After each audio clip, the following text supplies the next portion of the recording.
Hello दोस्तों, concise physics का class में आपका स्वागत है, जहां पे हम लोग बहुत ही सिंपल तरीके से फिजिक्स का डिस्कशन करते हैं।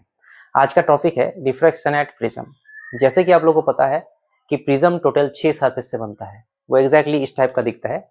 इसका पीछे और सामने 2 सरफेस रहता है, 2 इंक्लाइंड सरफेस रहता है और नीचे एक सरफेस रहता है। ये दोनों जो सरफेस है इसको हम लोग बोलते हैं रिफ्रैक्टिंग सरफेस। यहाँ पे लाइट एंट्री करते हैं और इधर से एग्जिट होता है। तो इसका जो क्रॉस सेक्शनल व्यू है वो हम लोग यहाँ पे दिखाने का प्रयास किया। ये हमारा एक क्रॉस सेक्शनल व्यू है। सपोज एक लाइट रे लेफ्ट साइड से आके इस पॉइंट में गिरा, तो इस पॉइंट में हम लोग को क्या ड्रॉ करना पड़ेगा? इस पॉइंट में हम लोग को नॉर्मल ड्रॉ करना पड़ेगा। तो हम लोग यहाँ पे नॉर्मल ड्रॉ करेंगे। अब रूल के हिसाब से लाइट एयर मीडियम से एक डेंसर मीडियम में जा रहे हैं। सपोज जो प्रिज्म है वो ग्लास से बना है, तो ये क्या होगा? टुवर्ड्स द नॉर्मल शिफ्ट हो जाएगा। यानी लाइट जो इधर जाने वाला था थोड़ा सा बेंडिंग होके नॉर्मल की ओर झुक जाएगा। उसके बाद यहाँ पे और एक बार ट्रांजेक्शन हो रहा है। यहाँ पे ग्लास से एयर में जा रहे हैं, तो यहाँ पे डेंसर टू एयर जा रहे हैं।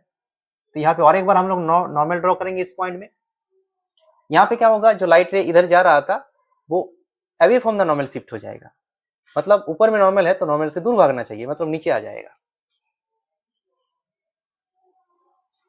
इसको हम लोग बोलते हैं इंसिडेंट रे, जो आ रहा है वो रे, और जो एग्जिट होके निकल रहा है, जो बाहर जा रहा है, उसको बोलते हैं इमर्जेंट रे। ये जो एंगल है इसको हम लोग बोलते हैं एंगल ऑफ इंसिडेंस, इसको हम लोग बोलते हैं एंगल ऑफ इमर्जेंस ई। और ये अंदर का जो एंगल्स है उसको हम लोग कुछ भी नाम दे सकते हैं, R1 R2 दे देते, XYZ कुछ भी दे सकते हैं। अब हम लोग यहाँ पे निकालेंगे क्या? यहाँ पे हम लोग को निकालेंगे डेविएशन का formula. What is deviation? Prism नहीं होने से लाइट किधर जाता और प्रिज्म होने से लाइट किधर जा रहा है, इन दोनों के बीच में जो एंगल है, यानी प्रिज्म होने से लाइट ओरिजिनल पाथ से कितना अलग हो गया, उसी को हम लोग बोलते हैं डेविएशंस। तो उसको कैसे निकालेंगे? उसको निकालने के लिए हम लोग को जो इंसिडेंट रे था उसको एक्सटेंड करना पड़ेगा। अगर प्रिज्म नहीं होता तो लाइट इधर चला जाता, इधर चला जाता, लेकिन प्रिज्म होने की वजह से क्या हुआ? लाइट जो है इधर चला गया। सो इंसिडेंट रे को एक्सटेंड किया और इमर्जेंट रे को एक्सटेंड किया। यानी अगर प्रिज्म नहीं होता तो इधर जाता, प्रिज्म होने से इधर जा रहा है, तो इतना एंगल से वो डेविएट हो गया। इसको हम लोग बोलते हैं डेल्टा, एंगल ऑफ डेविएशन। इसी का फॉर्मूला हम लोग को निकालना है। तो इसका फॉर्मूला हम लोग कैसे निकालेंगे? हम लोग मान लेते हैं कि ये जो एंगल्स है इसको x मान लेते हैं और इस छोटा सा एंगल को हम लोग y मान लेते हैं। तो अगर हम लोग यहाँ पे एक ट्रायंगल्स देख रहे हैं, इसका कुछ नाम दे देते, PQRS नाम दे दिया, इसका M दे देते, इसका NO दे देते इसका नाम। तो यहाँ पे आप देख सकते हैं OQR जो ट्रायंगल है, OQR ये जो ट्रायंगल आपको दिख रहा है, यहाँ पे x और y को जोड़ने से डेल्टा मिलेगा, क्योंकि sum of two interior angle equals to exterior angle. So delta बराबर x प्लस y। तो डेल्टा का वैल्यू मिला, लेकिन x का वैल्यू कितना हो जाएगा? आप गौर से देखेंगे कि इसका वैल्यू i है और यहाँ पे x और R1 दोनों को मिला के i का बराबर होना चाहिए, क्योंकि ये दोनों एंगल ज्योमेट्रिक हिसाब से बराबर होना चाहिए। सो x बराबर कितना हो जाएगा? x बराबर हो जाएगा i माइनस R1। ये अगर एंगल i है तो यह का जो पूरा एंगल है वो i होना चाहिए था, लेकिन यहाँ पे क्या हो रहा है? x और R1 दोनों मिला के i है, तो x बराबर कितना होगा? i minus R1 plus y बराबर कितना हो जाएगा? ये अगर e है तो यहाँ पे दोनों एंगल मिला के e होना चाहिए था, तो यहाँ पे y का वैल्यू कितना हो जाएगा? e minus R2, e minus R2। और इसको थोड़ा सा ठीक से लिखेंगे तो मिल जाएगा i plus e minus common लेके R1 plus R2, equation number 1 दे देंगे। एक फॉर्मूला तो मिला, लेकिन यहाँ पे इनकम्प्लीट है, हम लोग को R1 और R2 को हटाना पड़ेगा। हम लोग फॉर्मूला में वही चीज रखेंगे जो प्रैक्टिकली बाहर से हम लोग ऑब्जर्व कर सकते हैं। हम लोग I ऑब्जर्व कर सकते हैं, E ऑब्जर्व कर सकते हैं, अंदर जाने वाला एंगल, बाहर निकलने वाला एंगल, लेकिन अंदर का जो डायग्राम है वो हम लोग ऑब्जर्व नहीं कर सकते। तो उसको कैसे करेंगे? इसके लिए हम लोग क्या करेंगे? नीचे वाला ट्रायंगल में फोकस करेंगे। नीचे वाला जो ट्रायंगल है आप देख सकते हैं QRN, ये जो ट्रायंगल आपको दिख रहा है, इस एंगल को कुछ नाम दे दीजिए, Z नाम दे दीजिए। तो आप बोल सकते हैं R1 R2 एंड Z तीनों मिला के 180 होना चाहिए। R1 plus R2 plus Z तीनों मिला के 180 डिग्री होना चाहिए। इक्वेशन नंबर 2 दे देते। अगर हम लोग इस क्वाड्रिलेटरल में फोकस करेंगे, क्वाड्रिलेटरल कौन सा, QMRN, QMRN, ये क्वाड्रिलेटरल में फोकस करेंगे तो यहाँ पे क्या मिलेगा, यहाँ पे आपको मिलेगा कि जो ऊपर में जो एंगल है इसको हम लोग नाम देते हैं ए, एंगल ऑफ प्रिज्म इसको बोलते हैं, ए प्लस ये जो एंगल है ये वाला एंगल 90 है, क्योंकि ये तो नॉर्मल मैंने खींचा, तो 90 प्लस ये वाला 90 प्लस नीचे का जेड, चारों मिला के कितना होना चाहिए 360।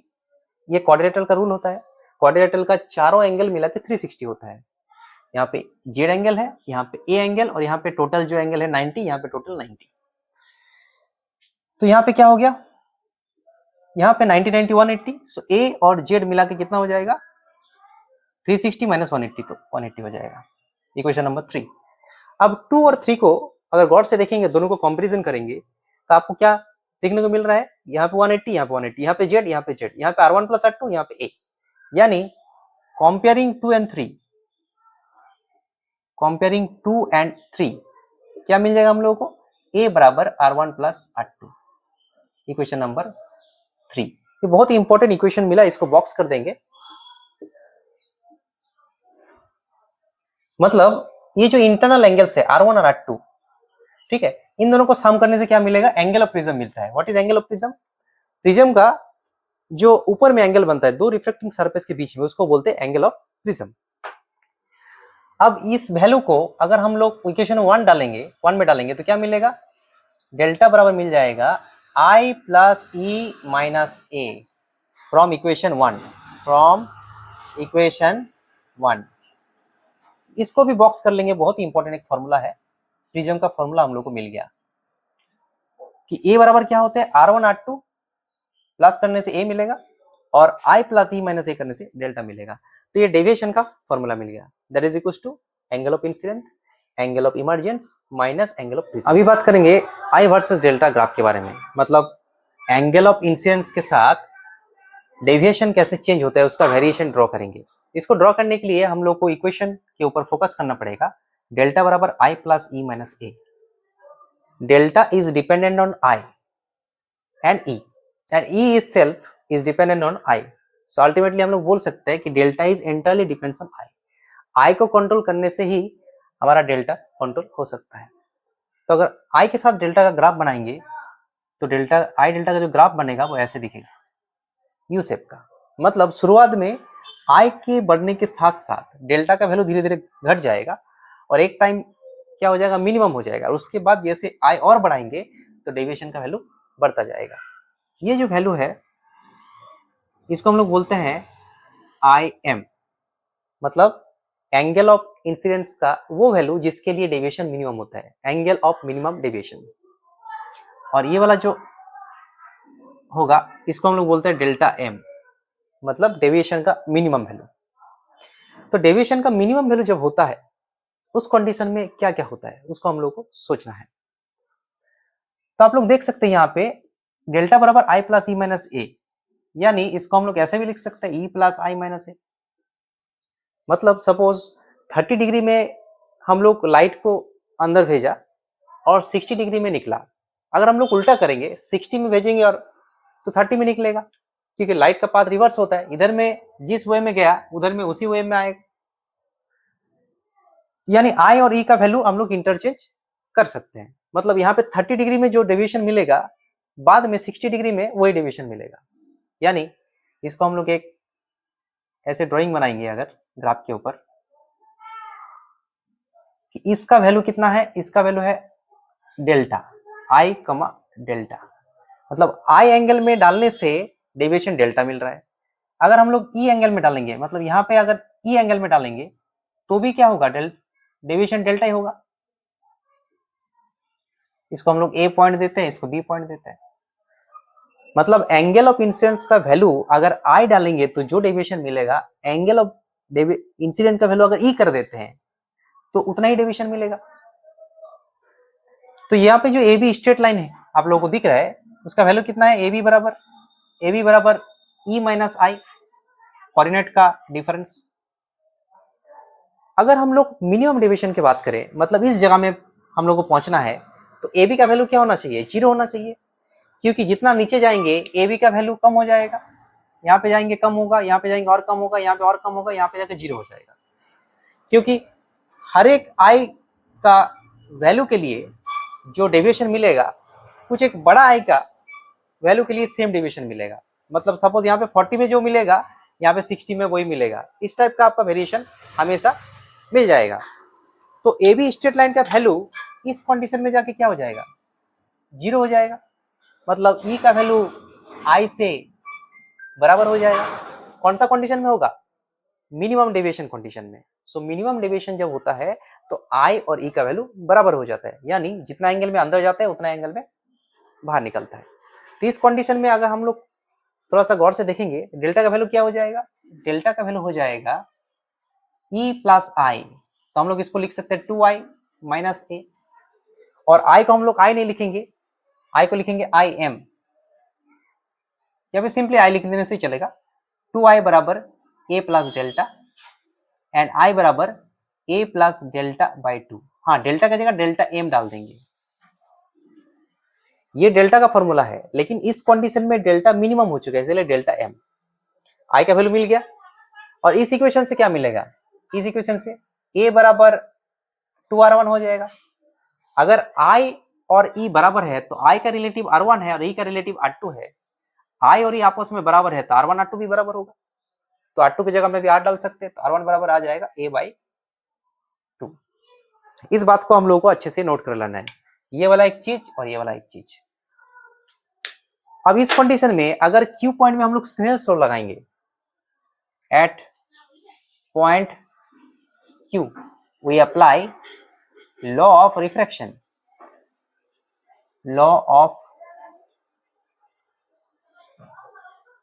रिफ्रैक्शन। लॉ ऑफ रिफ्रैक्शन क्या है, sine of I by sine of R1, यहाँ पे I इंसिडेंट है और R1 एंगल ऑफ रिफ्रैक्शन है, बराबर n बाई 1।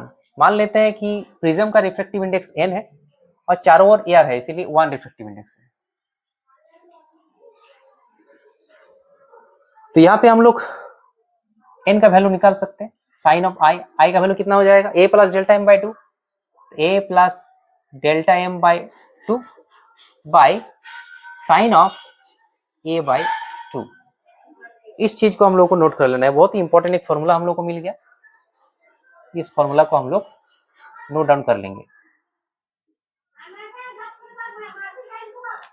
तो यहां से हम लोग रिफ्रैक्टिव इंडेक्स का वैल्यू आसानी से निकाल सकते हैं, लेकिन ये फॉर्मूला सिर्फ मिनिमम डेविएशन कंडीशन में ही वैलिड होगा।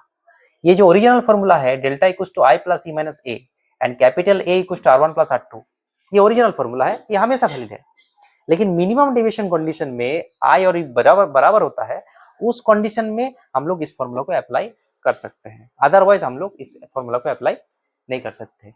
So this formula always valid, but this formula is valid under special condition, under minimum deviation condition। अभी हम लोग प्रिज्म के ऊपर एक न्यूमेरिकल सॉल्व करेंगे। A ray of light passes through an equilateral prism। Equilateral prism का मतलब होता है एंगल ऑफ प्रिज्म का वैल्यू 60 डिग्री होगा। जैसे कि ये एक प्रिज्म है, अगर इक्विलेटरल है, इसका हर एक एंगल 60 करके होगा, तो ये जो एंगल है वो 60 होगा। The angle of incidence is equal to angle of emergence, मतलब आई का वैल्यू ई के साथ बराबर होगा। उसके बाद क्या लिखा है, the latter is equal to 3/4 of the angle of prism. Latter मतलब बाद वाला चीज मींस एंगल ऑफ इमर्जेंस। इसका वैल्यू क्या है, 3/4 ऑफ एंगल ऑफ प्रिज्म है। अब एंगल ऑफ प्रिज्म का वैल्यू मिल गया, 3/4 इंटू 60, ये हो जाएगा 45। अब निकालना क्या है, find the angle of deviation. तो डेविएशन का फॉर्मूला हम लोग को मालूम है, डेल्टा बराबर आई प्लस ई माइनस ए। आई और ई बराबर है तो ये हो जाएगा 2e माइनस ए। ई का वैल्यू डाल देंगे 45, तो 2 इंटू 45 माइनस 60, आंसर हो जाएगा 30। एक आंसर हम लोग को मिल गया। अब दूसरा क्वेश्चन क्या पूछा है, find the refractive index of the material of the prism, मतलब इसका जो n है उसका वैल्यू निकालना है। तो हम लोग जो फॉर्मूला पढ़े थे, n बराबर sine of a plus delta m by 2 divided by sine of a by 2। Refractive index calculate करने का ये डायरेक्ट फॉर्मूला है, लेकिन कंडीशन क्या है, ये फॉर्मूला स्पेशल है, स्पेशल कंडीशन में ही अप्लाई होता है, हमेशा वैलिड नहीं होता है। क्या यहाँ पे मिनिमम डेविएशन कंडीशन हो रहा है? बिल्कुल हो रहा है, क्योंकि आई का वैल्यू ई के साथ बराबर होता है। तो यहाँ पे आई और ई बराबर दिया हुआ है, यानी हम लोग को समझ में आ गया कि यहाँ पे मिनिमम डेविएशन कंडीशन हो रहा है, तो हम लोग इस फॉर्मूला को अप्लाई कर सकते हैं। तो साइन ऑफ ए का मतलब 60, डेल्टा का वैल्यू निकल गया है 30, डेल्टा मतलब 30 होगा minimum deviation by 2 by sine of A by 2 60 by 2, ऊपर में हो जाएगा 90 बाय 2 मतलब साइन 45, साइन 45 का वैल्यू 1/√2 होता है, और साइन 30 का वैल्यू कितना हो जाता है 1/2, तो ये निकल के आएगा √2 मतलब 1.414 अप्रोक्स, ये रिफ्रैक्टिव इंडेक्स का वैल्यू निकल के आया। तो ऐसे ही हम लोग न्यूमेरिकल्स को इस फॉर्मूला के आधार में और ये जो ओरिजिनल फॉर्मूला है उसके आधार में सॉल्व कर सकते हैं।